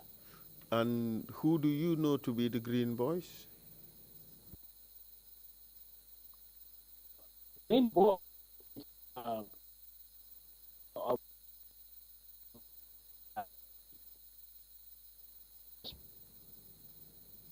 we didn't get that. Could you repeat that? Who are the Green Boys? I said the Green Boys, the Green were the youth of the TRRC. They were led by the Green Boys were who? Baba Job was the youth wing of the APRC, you said, and they were led by who? Baba Job, you said. Baba Job, yes. And what was their problem this time around? I think they were not happy about the independence constant reporting. Well, not only reporting, but reminding people who Baba Job was. So they were not happy that Baba Job is constantly featured by. At this particular point in time, were the Green Boys supporting Baba Job, or were they supporting the government, or were they supporting both at this time? Well, it's obvious the people that sent the letter were supporting Baba Job. I mean, I may not be the entire group, but the letter were definitely supporting Baba Job. At this time, was Baba Job still with the government, or he has fallen apart with the government? At this time, he has fallen apart with the government. So the threat was sent by the Green Boys in support of Baba Job? Yes. How about Sana Kamara? Did anything happen to him at this point in time? Yes, Sana. I remember Sana. I think it was the opening of the National Assembly. He went to cover that opening. When the security officers realized where he's from, they barred him from entering. They barred him from what? Entering the National Assembly building. Do you know whether he had all the credentials necessary to gain him entry? Yes. Why was he barred from entering? I mean, because obviously when you go, you identify yourself. So when he identified himself as a reporter from the Independent, they don't let him in. Why didn't they let him in? I mean, the Independent never had a good. Actually, I don't even think we attended certain press conferences here and there, but we barely attend. Well, we barely invited to a government function. So, I guess that's why we will consider obviously. So I believe that Sana wasn't let in. We're missing something from your answer. Could you take it again? Why was he not admitted into the premises to cover the event? So, in all government angles, Independent is an opposition paper, or it will the government. That's the belief that was spread within the government. So Sana identified himself in the paper they didn't let him in. So, in a Because sense, he's your from the theory is independent. that because the Independent was viewed as opposition paper or critical of government, its reporters were not admitted into government functions. Yes. That's They don't even your get position. invited. That's your position. They're not invited, they're not allowed in. Yes. And you believe that was unfair? It was. Which other papers were allowed into government functions at this time? I mean, I was not there, but Observer was invited. So your suggestion is that Observer would receive a treatment that was different from the Independent. Observer would receive a more favorable treatment. Absolutely. Okay. So let's Absolutely. proceed. Did anything significant happen to the Independent in 2004? Yes. Sometime in April, the offices of the Independent was attacked. It was firebombed, and I think the electric socket and part of the doors were damaged.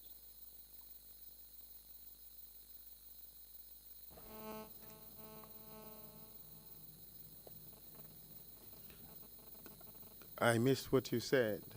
You said the electric socket and the doors were what?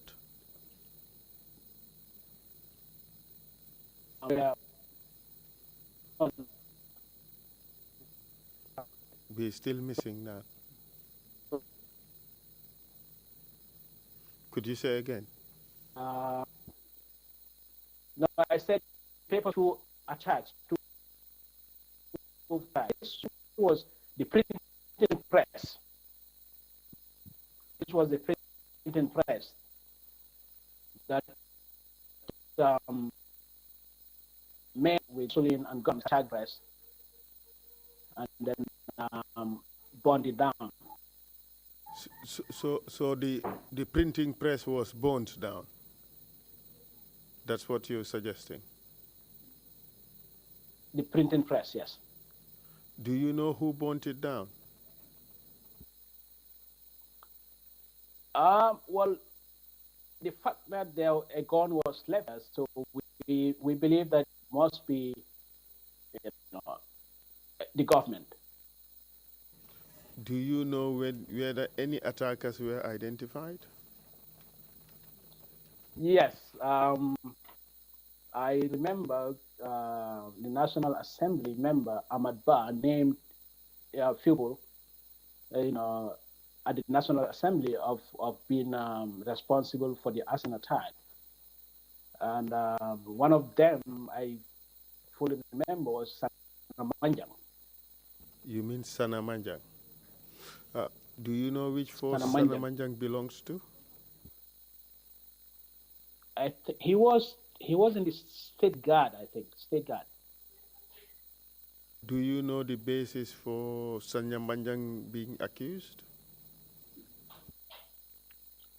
Well, they said he was he suffered like some burns from the Arson attack. Do you know for certain whether the government investigated this arson attack on the paper?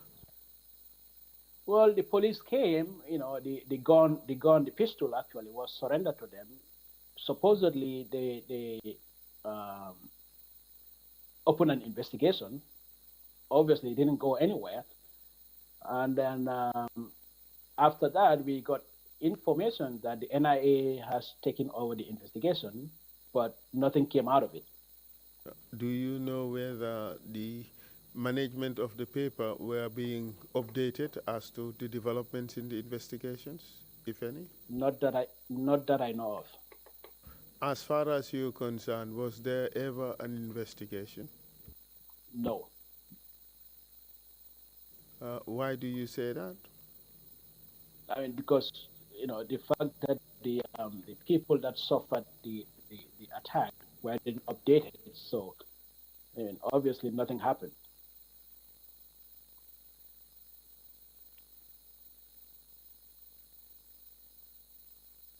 Was it just one arson attack on the paper, or was there a subsequent one? There was a subsequent one. Can you tell us about that?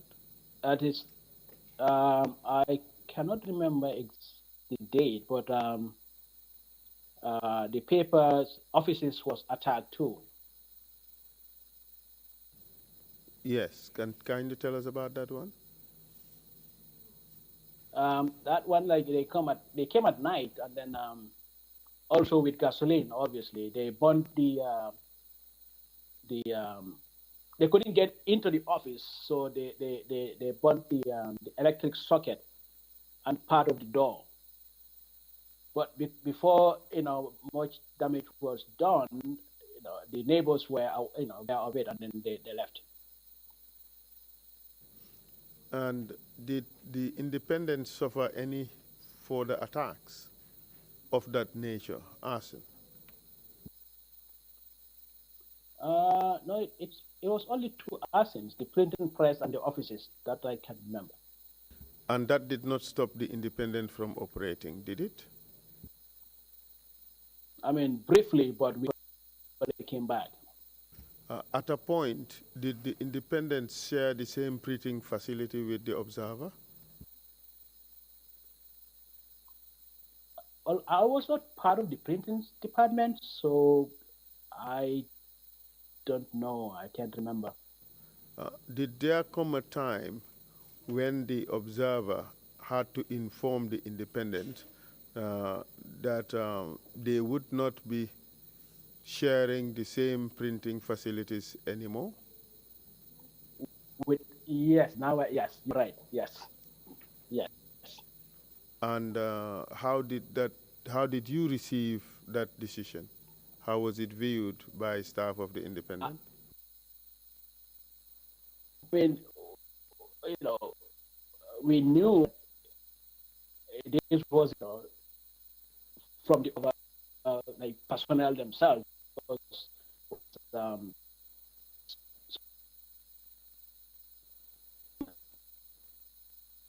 we missed most of what you said in your answer. You said we knew, no, and I then said the rest we lost. we knew that that order didn't just come from the personnel, like the people working directly at the Observer. This was order from above. So help us to understand this situation. Is it the case that after the burning of the equipment of the independent, they started printing with the Observer, and now an order was made that they can no longer print with the Observer? Was that the case? Yes. So by making that order, it means the independent is again being hampered from being able to produce its paper. Is that the case? Yes. Yes. And the reason that was given by the Observer, was it genuine that they were overhauling their machines, or was it just a simple excuse to get rid of the independent? I mean, it was just a simple excuse. It was, a genuine reason. But they own the printers, so they can say whatever they want. Mr. Witness, we have run over the time by 6 minutes, so I want us to go through what we have left very quickly, and I hope we should be able to finish in about 10 minutes at the most. With your indulgence, Mr. Chair, I'll proceed. Pamodu Seka, at this time in 2005, did anything happen to him while he was working for the independent in Jara Soma? Yes. I remember it was sometime in October. So Pamodu was somebody who always the provinces you know, for storing them to the independent. So in one of these, occasions, he was detained at Jarosoma by the immigration um, office. And for how long was he detained? By the immigration officers at Jarosoma. For how long was he detained? He had a couple of hours, 3 to 4, I think, if I'm right. So he was detained very briefly? Yes. And then subsequently released, correct? Yes, yes. And is there a problem with that as far as the journalists are concerned? I mean, of course, because he hasn't done anything wrong. Was he arrested in connection with his work or in connection with something else? Well, I'm not sure the reason for his arrest, but he was. So it's not clear to you the reason for his arrest? No. All you know is that he was a journalist and he was arrested and detained for a few hours. That's all you know, correct? Yes. Okay. Yes. Let's move on to Mr. Musa Sedikan. Did he have any problems in relation to his activities outside Gambia, as far as you know? Yes, Musa attended, I think it was an editors forum in South Africa, and then he had a chance of meeting then South African President Thabo Mbeki. Had a conversation in Mbeki about the Hydra, about who? About who? Former South African President Thabo.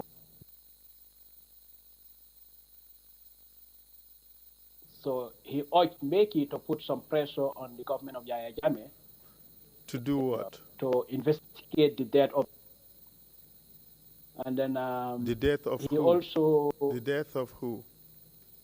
Data Hydra, the Point newspaper editor, then Point newspaper editor, and he also made mention the king of the West African nationalist, Thabo Mbeki.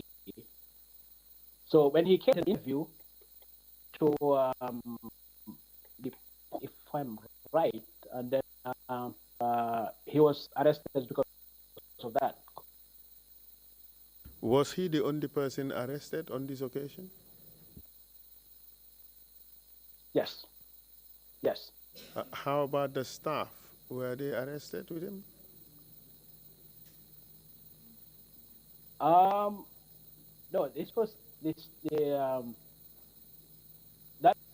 the arrest of Musa in relation to what I just said was in October. I am talking about Mahdi. Sorry, you're right. Oh, Mahdi. The editor-in-chief, Musa Sedikan, during his arrest, was he the only person arrested, or was he arrested together with others? So we're talking of two arrests. The one in October was just Musa. The incident that he was arrested with other staff, including Mahdi's sister, was in March 6. That was in March 2006. And his first arrest, as far as you're concerned, was the one in relation to what he said to Thabo Mbeki about the investigations needed for the Data Hydra case and the killing of the Ghanaians. That occurred in October 2005, correct? Yes. But he was subsequently released with regards to that particular arrest, correct? Yes. He was not charged with any offense, was he? No. And he was again arrested in 2006? Yes. Together with his staff, including your humble self and Mr. Madi Sise, correct? Yes. But what was this arrest about? So we shortly in when the government announced the abortive coup of March 6, we story. Actually, I authored that story with Lamin Fati, the assistant editor. So I, removed my byline there because Fati was a freelance reporter, so he was paid based on the stories that he reported. So it was only Fati's name who was featured, but I authored that story with Fati. So we erroneously reported that Samba Ba, the then I think it was Interior Minister, was arrested. I mean, that wasn't the case. A Samba Ba was arrested, but it wasn't the Minister of Interior. So, when we realized our mistake, we rejoined her, which was okay with Samba Ba. Obviously, he was the victim here. He wasn't happy with that, so they arrested everybody. You mean that the victim was happy with the rejoinder and that was fine for him, but the government wasn't happy with the article and decided to arrest everyone? That's your position, right? And what happened afterwards? So Musa was arrested late at night because I was home when his wife called me to tell me that Musa was picked up from his house. And then, I immediately called Demba Ali Jao, to inform about Musa's arrest. Next day, because I was Musa's assistant, to take charge of the paper because I knew he was arrested. Upon, we were like some kind of like ambushed by the paramilitary officers, and they put us in a pickup truck and then taking us to the paramilitary headquarters. And for how long were you detained there? Upon proceed, please. Upon arrival at the paramilitary headquarters, we Madi ceased staff there. So we were briefly questioned. I think we spent like at least 2 hours, nothing less. We were all released except for Madi, who was eventually transported to Banjul. Did anything else happen to him? Yes, Madi and Musa were detained, at the police headquarters. They were there for for almost 3 days, and then they were eventually to the NIA. Was any one of them prosecuted? They were tortured at the NIA, but they were never prosecuted. How do you know they were tortured? I mean, first of all, I have to apologize to the family, for not telling them the truth at the time, but even when they were in detention, I knew what they do, but I could not just tell the family, what their fate were. But, when they came out, the obvious was that they were tortured. And there were visible marks on their body that shows that they were tortured. So, did they tell you they were tortured? Yes. But that aside, you also saw visible marks of lacerations or injuries on their bodies? Yes. Actually, Musa's hand was broken twice. So, as a result of that, you concluded that they were tortured? Yes. Okay. And did you continue to work for the Independent after this event? No, the Independent never opened since that day. It was shut down. And then what did you do? Yeah, I mean, because we continue to, try to get Mahdi and I was in charge then, but I had Namori Trawale, Lamin Yai, supporting me, and then our driver Ansu. GPU was handicapped at the time because Mahdi was the president, the vice. Pandiri Mbai was the secretary, so they were the president and the vice were in detention. Pandiri was in the U.S. It was only Omar Ba, who was the assistant secretary, who was also like helping us to get these people released. But we couldn't do anything actually. And were they prosecuted? No, they were not. So ultimately they were released. After how long? They were released after 22 days. 22 days in detention. So in detention, what did you do for a living after that? Well, I wasn't doing anything, to be honest with you. In June 2006, did you join any other printing press? Any other printing house? Yes. There's this new publication that that came up. It's the Daily Express, I think. I can't remember the name fully. Daily Express, I think. And then they approached me to edit the paper for them. We only had we only did one publication, to be quite honest, and then that publication was coincided with the opening of the AU summit. So because it's our maiden publication, so we gave it out free of charge. We didn't sell it. On that publication, we reproduced a press release by the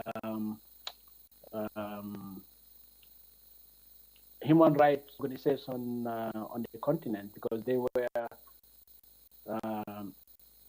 bad, from having a forum, I think, if I can remember, in the Gambia. So they wrote a very powerful press release describing Gambia as the hotspots of. I think we are having a relay of the statements you're making. Could you stop a moment and repeat what you just said? So what I was saying is that I think we're having a technical problem.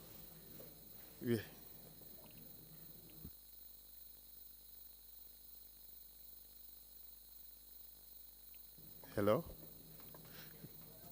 Hello, yeah.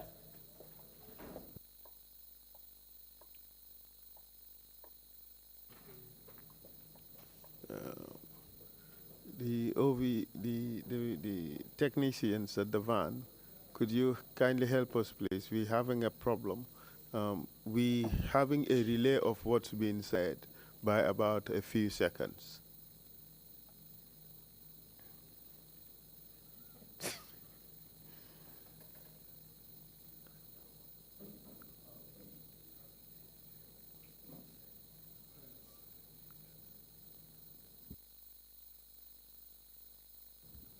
Hello?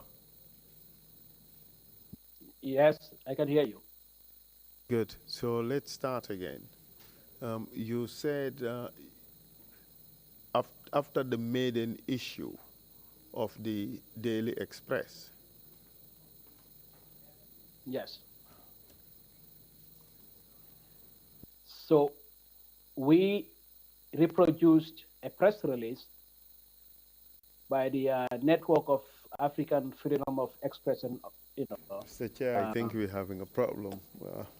What's being said is coming back after about 3 seconds, and so it's not like things are happening. Well, they are happening contemporaneously, but they are coming back. So we have to stop to get them to sort this problem out. I have only about 2 issues really to clear with this witness. Maybe perhaps this is one occasion wherein we just take the statement of the witness and leave it at that, because the witness has an appointment he has to attend to. We are almost at the tail end of things, and we should be able to accept what is contained in his statement and leave it at that. But I'm in your hands, and then we take it from there. Thank you, Counsel. That's a very sensible suggestion, and we wouldn't want to keep the witness here. Thank you very much indeed, and my apologies that you had to get up very early in the morning to prepare for this testimony. But you did wonders, and wish you all the best with your appointment and your statement. If you can include some concluding remarks in your statement to the council, that would be very helpful indeed. But again, thank you so much, and my apologies about the technical problems, as well as making you get up very early in the morning. We will come back in 1 hour's time. That's about 3:30, we resume. Mr. Witness, did you hear what the chairman just said? Yes, I did. He heard me. Thank you very much, Mr. Witness. Thank you very much indeed, and again, Mr. Makalo, wish you all the best. Meeting is adjourned. We come back at 3:30.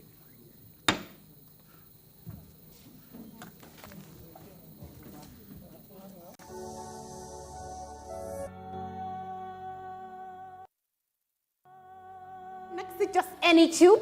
Sun tube bu nekk 5-star just na la. 5-star just na mooy just na bi gën a pire. Moom la ñoo tube. Palman bi gën a fort moom la ñoo liggéeyee. Buñ demee Bamako ñun duñ dem ci marché bi rek buub indi déedéet dañ leen a jox suñu specs ne lañ nii lañ ko buggee nay lañ ko buggee fóot bi nangami fóot lañ bugga pour mu mun a set. Waaw tube skin care déedéet doo ko sol mu di la taxa all over the place.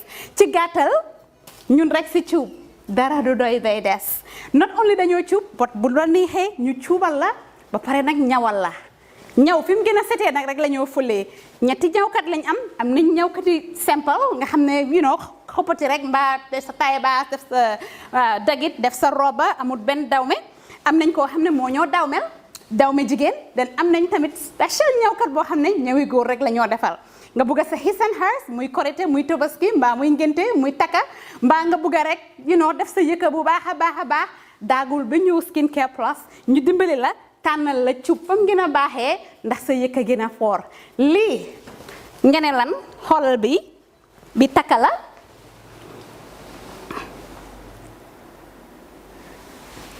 Skin Care fii la fu léegi yéen tey we're not all about skin we are skin care and the plus does come in so many different ways.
wuñ de dañ ci bam sap-sap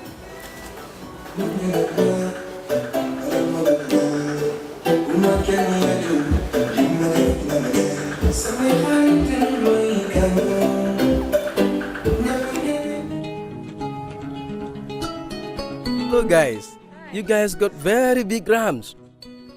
I hope you don't get it from where I'm suspecting.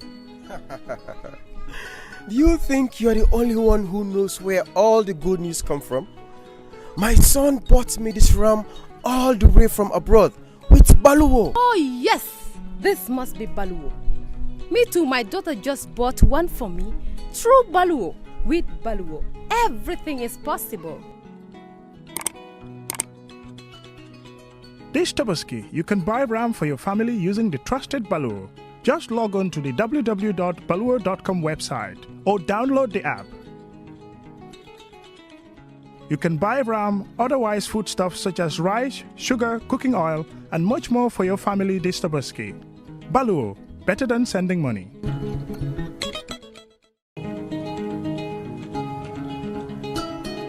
Look, guys, you guys got very big rams. I hope you don't get it from where I'm suspecting. Do you think you're the only one who knows where all the good news come from? My son bought me this ram all the way from abroad with Baloo. Oh yes, this must be Baloo. Me too, my daughter just bought one for me through Baloo. With Baloo, everything is possible. This Tabaski, you can buy ram for your family using the trusted Baloo. Just log on to the www.baloo.com website or download the app. You can buy ram, otherwise foodstuffs such as rice, sugar, cooking oil, and much more for your family this Tabaski. Baloo, better than sending money.